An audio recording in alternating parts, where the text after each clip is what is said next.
Geldik. Gelirik. Bir dakika sen. Geldim.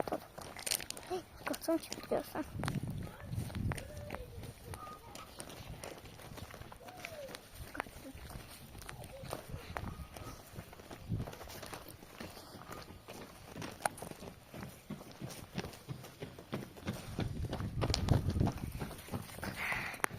Ver bizim bize getirin.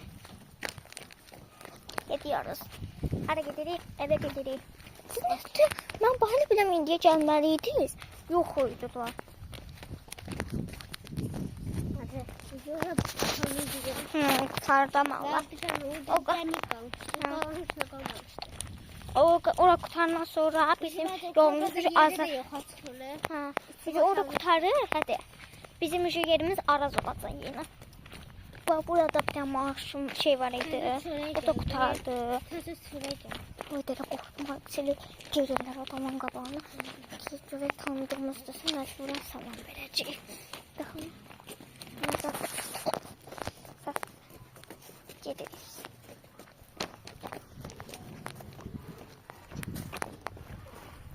Anadı yox.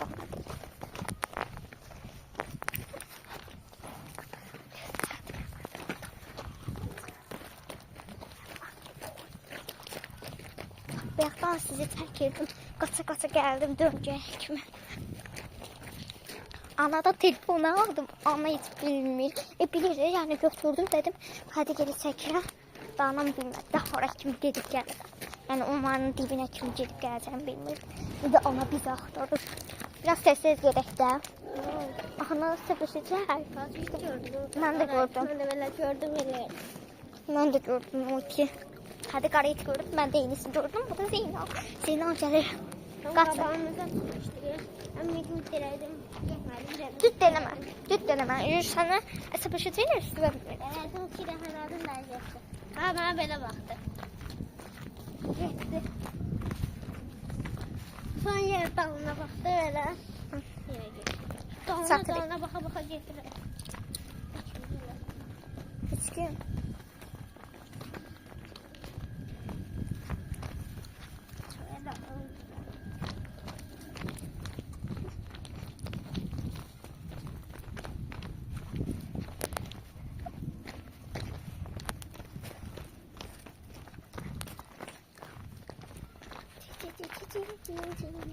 Danilo.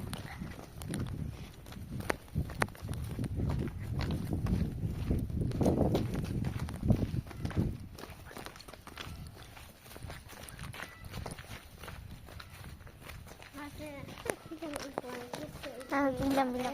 Bu Zeynep'e onu belirledim. Şəkiliyə bax. Şəkiliyə. Gözləyim dostlar, şəklini göstərəcəm. Necə göstərim ki? Böyle yerdə.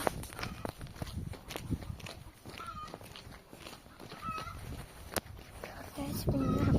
Alternatifine bir şey söyleyeyim.